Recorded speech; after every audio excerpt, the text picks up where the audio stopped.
Hello my dear students, আজকের ক্লাসটি খুবই গুরুত্বপূর্ণ তোমাদের উচ্চ মাধ্যমিক পরীক্ষার্থীদের জন্য। আজকের ক্লাসের টপিক হলো সলিড স্টেট বা কঠিন অবস্থা থেকে আমরা সমস্ত অঙ্কগুলি করতে থাকব। তোমরা জানো এইচএসে 3 নম্বরে সলিড স্টেটের অঙ্কগুলি কিন্তু আসে। অঙ্কগুলি করার সময় অনেকেই অনেক অসুবিধার সম্মুখীন হও। তোমরা আজকে আমার সঙ্গে প্রত্যেকটি অঙ্ক প্র্যাকটিস করো। এবিটিএ টেস্ট পেপারে প্রতিটি সেকশানে যতগুলি সলিড স্টেটের অঙ্ক রয়েছে সবগুলি আমি করাচ্ছি। তোমরা ধীরে ধীরে আমার ক্লাসগুলি কন্টিনিউ করো এবং অঙ্কগুলি আমার সঙ্গে প্র্যাকটিস করো। লক্ষ্য করো, পদার্থের কঠিন অবস্থা করতে গেলে, অঙ্ক করতে গেলে আমাদের কয়েকটা সূত্র জানতে হবে। সেই সূত্রগুলি কি কি? একক কোষ, কণা সংখ্যা আর ও এর মধ্যে সম্পর্ক প্রথম জানতে হবে। বোর্ডে আমি সুন্দর করে লিখে দিয়েছি, সরল একক কোষ, কণা সংখ্যা 1, আর ও এর মধ্যে সম্পর্ক r সমান a/2। দেহকেন্দ্রিকের ক্ষেত্রে কণা সংখ্যা 2, r সমান √3/4a। পৃষ্ঠকেন্দ্রিকের ক্ষেত্রে কণা সংখ্যা 4, r সমান a/2√2। মোস্ট ইম্পর্টেন্ট সূত্র ঘনত্ব, একক কোষের ঘনত্ব rho equal to Z into M by N A cube, where Z এখানে কি? একক কোষের পরমাণু সংখ্যা, এম পারমাণবিক ভর, এন মানে তোমরা জানো অ্যাভোগাড্রোর সংখ্যা, এবং এ হলো একক কোষের কিনারা বা বাহুর দৈর্ঘ্য। এছাড়া আর কি কি তথ্য আমাদের জানতে হবে? যেমন দেখো, প্যাকিং দক্ষতা। প্যাকিং দক্ষতা কি? প্যাকিং দক্ষতা হলো কণা দ্বারা অধিকৃত আয়তন বাই একক কোষের আয়তন। কণা সংখ্যা x হলে চতুস্থলকীয় ফাঁক সংখ্যা কত হয় তার দ্বিগুণ, 2x। কণা সংখ্যা x হলে অষ্টতলকীয় ফাঁক সংখ্যা কত হয়? যেটাই কণা সংখ্যা x, অষ্টতলকীয় ফাঁকও থাকে x। এরপর আমরা অঙ্কগুলি করব। তাহলে আমরা এবিটিএর সমস্ত কোশ্চেনগুলো সলিড স্টেট থেকে শুরু করছি। অঙ্কগুলি দেখো, সেকশন 4-এ কি বলেছে? এটা 4-এর দাবি কিন্তু। সেকশন 4-এ কি রয়েছে? একটি ঘনাকাকার একক কোষের কণাগুলি দ্বারা অধিকৃত মোট আয়তন 5 × 10⁻⁻21 সেমি কিউব যদি একক কোষের বাহুর দৈর্ঘ্য 0.407 ন্যানোমিটার হয়, তবে উক্ত একক কোষের কণা সংখ্যা কত? এখানে আমরা কোন সূত্রটি কাজে লাগাবো? এখানে আমাদের কাজে লাগাতে হবে, অঙ্কটা প্রথম বুঝবে, প্যাকিং দক্ষতা। প্যাকিং দক্ষতা সমান আমরা কি জেনেছি? প্যাকিং দক্ষতা। প্যাকিং দক্ষতা সমান একটু আগেই তোমাদের বললাম, কণা দ্বারা অধিকৃত আয়তন, কণা দ্বারা অধিকৃত আয়তন বাই একক কোষের মোট আয়তন। কণা দ্বারা অধিকৃত আয়তন কত দেওয়া আছে? 5 × 10⁻⁻21 বাই কণা দ্বারা কি বলেছে? একক কোষের বাহুর দৈর্ঘ্য দেওয়া আছে, মানে এখানে আমাদের এর ভ্যালু দেওয়া আছে। এর ভ্যালু কত? 0.407 ন্যানোমিটার। তাহলে এখান থেকে যদি আমরা সেন্টিমিটারে যেতে চাই, কত গুণ করতে হয়? 10⁻⁻7, 0.407 ইন্টু 10⁻⁻7 সেন্টিমিটার। বলেছে আয়তন। আয়তন মানে এখানে কি করতে হবে? a cube. পুরোটার আমরা কি করব? 0.407 ইন্টু 10⁻⁻7 এর হোল কিউব। বুঝতে পারলে? তাহলে এটা এখানে বসাও, 0.407 ইন্টু 10⁻⁻7 এর হোল কিউব। এবার তোমরা এটা ক্যালকুলেটরে ক্যালকুলেশন করতে থাকো। তোমরা ক্যালকুলেশনটা করেছো? ক্যালকুলেশন করার পর দেখো সবার অ্যান্সার এসছে কিনা। 0.74 প্যাকিং দক্ষতা বেরোবে 0.74। 0.74 কার হয়? এফসিসি। এফসিসির ক্ষেত্রে প্যাকিং দক্ষতা হয় 0.74। তাহলে এফসিসি একক কোষে কণার সংখ্যা কত? এফসিসি একক কোষের কণার সংখ্যা 4টি। তাহলে অঙ্কটা বুঝতে পারলে? অঙ্কটা কিন্তু এমনি সূত্রে ফেললে কিছুতেই আসবে না। তোমাকে এখানে প্যাকিং দক্ষতা সমান কণা দ্বারা অধিকৃত আয়তন বা একক কোষের মোট আয়তন। তারপর তোমাকে কি করতে হবে? কণা দ্বারা অধিকৃত আয়তন এখানে বসাবে। একক কোষের মোট আয়তন জানার জন্য এখানে দেওয়া আছে বাহুর দৈর্ঘ্য। এখানে ইউনিট কনভার্সন একটা ভাইটাল রোল প্লে করে। কত ন্যানোমিটার দেওয়া আছে? 0.407 ন্যানোমিটার দেওয়া আছে। তোমাকে জানতে হবে ন্যানোমিটার থেকে একই এককে নিয়ে যেতে হবে সেন্টিমিটার। কি করতে হয়? 10⁻⁻7 গুণ করতে হয়। গুণ করবে, তারপর এখানে a কিউব বসাবে, তারপর তোমরা ক্যালকুলেটরে ক্যালকুলেট করবে। ক্যালকুলেট করার পর অ্যান্সার বেরোবে 0.74। এটা কিন্তু অ্যান্সার নয়, 0.74 হলো প্যাকিং দক্ষতা। তাহলে প্যাকিং দক্ষতা 0.74 কার? এফসিসির ক্ষেত্রে। এফসিসির ক্ষেত্রে 0.74, তাহলে এফসিসির কণার সংখ্যা কত? 4টি। নেক্সট অঙ্ক। নেক্সট আমরা আসছি সেকশন 25, সেই 4 দাগের কোশ্চেন। MxOY ধাতব অক্সাইডের কেলাসে অক্সিজেন পরমাণুগুলি দ্বারা ঘন সন্নিবেশ গঠিত হয়। উক্ত সন্নিবেশে অষ্টতলকীয় ফাঁকগুলির 2/3 অংশ M পরমাণু দ্বারা অধিকৃত হয় হলে X ও Y এর মান নির্ণয় করো। তোমরা কিন্তু এগুলো খাতায় করতে থাকো। এবার লক্ষ্য করো, আমি যদি এখানে ধরি যে মনে করি অক্সিজেন পরমাণুর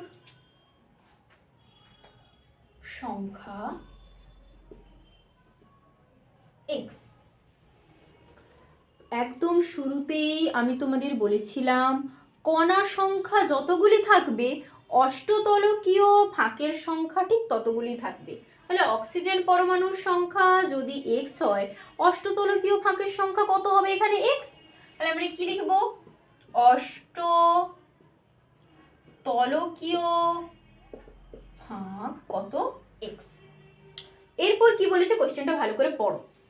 অষ্টতলকীয় ফাঁকগুলির 2/3 অংশ M পরমাণু দ্বারা অধিকৃত। তাহলে M পরমাণুর সংখ্যা এখানে কত হবে? M পরমাণুর সংখ্যা কত হবে? x into 2/3। বোঝা গেছে? এরপর আমরা এদের অনুপাতটা বসিয়ে নেই। কি লিখবো? M H2O মানে অক্সিজেন। M এর জায়গায় কত লিখবো? 2x/3 H2 অক্সিজেন পরমাণু x। তাহলে কত হবে? 2:3। কি লিখতে পারি আমরা? M2O3। অর্থাৎ x এর ভ্যালু দেখো কি ছিল? MxOY M2O3, মানে x এর ভ্যালু হচ্ছে এখানে 2 আর y এর ভ্যালু হচ্ছে 3। এরপর আসছে নেক্সট কোশ্চেন। ওই সেকশনের অথবাতে কি কোশ্চেন ছিল? সিলভার এফসিসি ল্যাটিসের মাধ্যমে কেলাসিত হয়। যদি সিলভারের কেলাসে একক কোষের কিনারা দৈর্ঘ্য 4.07 × 10⁻⁻8 সেমি হয় এবং ঘনত্ব 10.5 গ্রাম সেমি⁻⁻3, তবে সিলভারের পারমাণবিক ভর কত? আচ্ছা, তোমরা বলো তো অঙ্কটা এবার আমরা এটা কোন সূত্রে ফেলতে পারি? কি চেয়েছে বুঝতে পেরেছো? পারমাণবিক ভর চেয়েছে। এবার তোমরা আগে লিখে নাও কি কি ডাটা দিচ্ছে, অঙ্ক থেকে যা যা পাচ্ছ তোমরা আগে খাতায় নোট করতে থাকো, তারপর দেখা যাক কি সূত্রে আসে। আচ্ছা ঠিক আছে, তাহলে দেখো আমি একটা পেয়েছি কিনারার দৈর্ঘ্য, মানে আমি এখানে a পেয়ে গেছি। তাহলে এই সাইডে আমি লিখছি a = 4.07 × 10⁻⁻8 সেমি। ওকে, নেক্সট আমরা কি পেলাম? ঘনত্ব রো দেওয়া আছে, তাহলে এখানে আমরা লিখতে পারি রো = 10.5 গ্রাম পার সেমি কিউব। ওকে, নেক্সট আর কি জানি? বলেছে এফসিসি ল্যাটিস। এফসিসি ল্যাটিস বলেছে মানে এখানে আমরা কণার সংখ্যা অবশ্যই পাবো, জেড ভ্যালু পেয়ে যাবো। জেড ভ্যালু কত হবে এখানে? 4। তাহলে জেড ইকুয়াল টু 4। অ্যাভোগাড্রো নম্বর আমাদের সবারই জানা আছে, জানা নেই কি পারমাণবিক ভর m ইকুয়াল টু। এতক্ষণ তোমরা বুঝেই গেছো যে এটা আমি কোন সূত্রে ফেলতে চলেছি। এটি একক কোষের ঘনত্ব নির্ণয় সূত্র, rho equal to Z into M by N into A cube. সূত্র জানতে পেরে গেলাম, ডাটাগুলো অলরেডি আমরা পেয়ে গেছি। এরপর তোমরা দেখো কোনো ইউনিট কনভার্সনের ব্যাপার আছে কিনা, কারণ এখানে ইউনিট কনভার্সন খুবই একটি গুরুত্বপূর্ণ জিনিস। যেমন সেমি থাকলে সবগুলো তুমি সেমিতে নিয়ে চলে যাবে, মিটার থাকলে সবগুলো মিটারে নিয়ে চলে আসতে হবে, ন্যানোমিটার থাকলে, পিকোমিটার থাকলে, যাই থাকুক না কেন বাবু, আমাদেরকে সব কিছু ঠিকভাবে করতে হবে। তাহলে সূত্র এতে ফেলছি, জেটের ভ্যালু কত আছে 4, 4 ইন্টু জানি না যেটা এম বাই 6.023 ইন্টু 10⁻23। এটা তো সবারই মুখস্থ থাকা কথা। এবার এর ভ্যালু দেওয়া আছে কত, 4.07 ইন্টু 10⁻⁻8 এর হোল কিউব। রোর ভ্যালু দেওয়া আছে 10.5। ওকে, তাহলে আমরা এখান থেকে বের করব এম এর মান বের করতে হলে আমাদেরকে কি করতে হবে, 10.5 ইন্টু 6.023 ইন্টু 10⁻23 ইন্টু 4.07 ইন্টু 10⁻⁻8 এর হোল কিউব বাই 4। ব্যাস, এবার তোমরা এগুলি ক্যালকুলেটরে করো, কত অ্যান্সার হচ্ছে আমাকে বলো, কত অ্যান্সার তোমরা পেয়েছো। অ্যান্সার কত এসছে, 106.59 গ্রাম মোল ইনভার্স।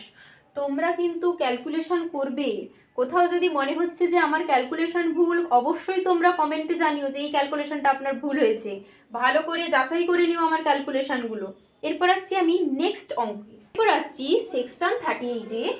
4 থেকে কোশ্চেন কি আছে, সোডিয়াম পারমাণবিক গুরুত্ব দেওয়া আছে, পৃষ্ঠকেন্দ্রিক ঘনাকাকার কেলাস গঠন করে। তোমরা অঙ্ক করার সময় অবশ্যই লক্ষ্য করবে এখানে পৃষ্ঠকেন্দ্রিক লেখা আছে নাকি সরল লেখা আছে, নাকি এখানে দেহকেন্দ্রিক কথাটা লেখা আছে। পৃষ্ঠকেন্দ্রিক মানে আমি এখানে বলতে চাইছি এফসিসি।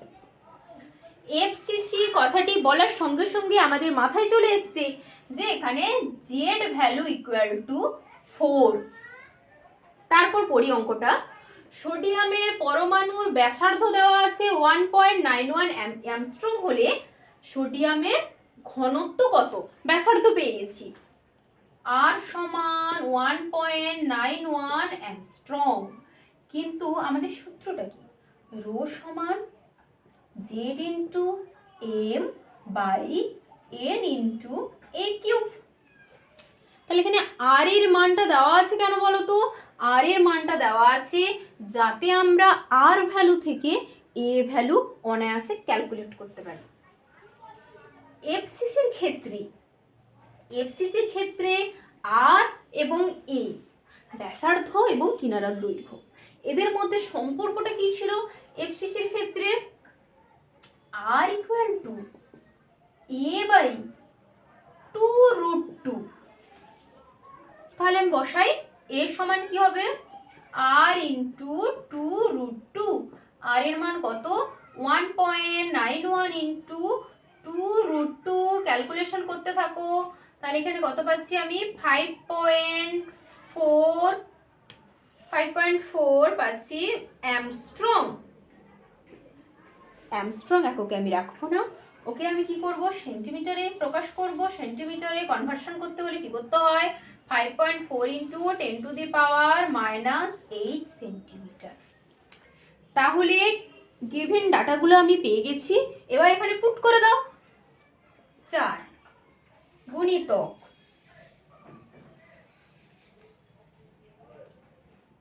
এম ভ্যালু দেওয়া আছে 23,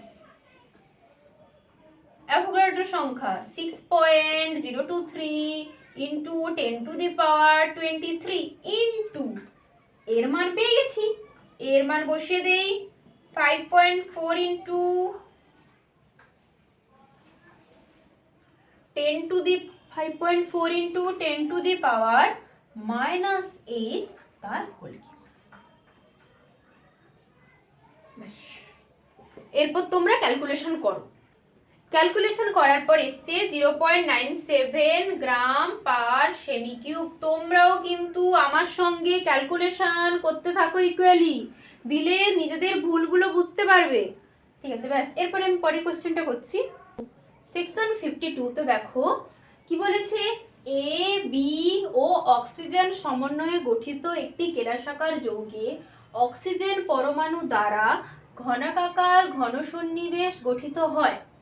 যদি এই ঘন সন্নিবেশে চতুস্থলকীয় ফাঁকগুলির 1/8 অংশ বি দ্বারা, অষ্টতলকীয় ফাঁকগুলির 1/4 অংশ এ পরমাণু দ্বারা অধিকৃত হয়, তবে যৌগটির সংকেত নির্ণয় করো। অঙ্কটা দেখতে অনেক বড় মনে হচ্ছে, কিন্তু অঙ্কটা অ্যাকচুয়ালি বড় নয়, খুবই সোজা। দেখো এখানে তোমার কি করতে হবে, মনে করি অক্সিজেন পরমাণু সংখ্যা সমান x। আগেই কি বলেছি, কণার সংখ্যা x হলে অষ্টতলকীয় ফাঁক সংখ্যা হয় x, চতুস্থলকীয় ফাঁক সংখ্যা কত হয়, তার দ্বিগুণ 2x। তাহলে যদি আমি বলি দ্বি পরমাণুর সংখ্যা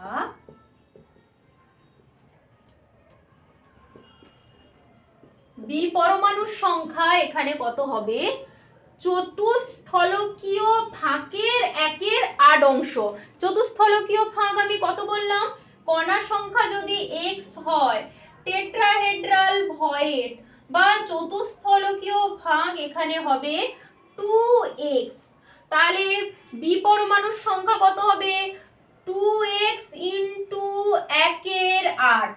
এ পরমাণুর সংখ্যা কত হবে, এ পরমাণু কি বলেছে, অষ্টতলকীয় ফাঁকগুলির 1/4 অংশ। তাহলে অষ্টতলকীয় ফাঁক কত হয়, অক্টাহেড্রাল ভয়েড কত হয়, কণা সংখ্যার সঙ্গে সমান, অর্থাৎ x। তাহলে আমি এখানে কি লিখতে পারি, x ইন্টু 1/4। তাহলে এখানে কত হলো, x/4, আর এটাও হলো x/4। এবার করো, অনুপাতটি করতে থাকো, H2 BH2O। এর মান বসাও, x/4 H2 x/4 H2x। তাহলে কত হচ্ছে, 1:1 H2 4। অর্থাৎ এখানে সংকেতটা কিভাবে লিখবো, AbO4 হয়ে গেল অ্যান্সার। খুবই ইজি ছিল এটি। পরবর্তী ভিডিওতে তোমাদের সঙ্গে আবার দেখা হচ্ছে, এবং ওখানে এবিটিএ টেস্ট পেপারের সমস্ত সলিড স্টেটের অঙ্ক কিন্তু কমপ্লিট করা থাকবে। অবশ্যই তোমরা আমার ভিডিওটি কন্টিনিউ করতে থাকো। Thanks for watching.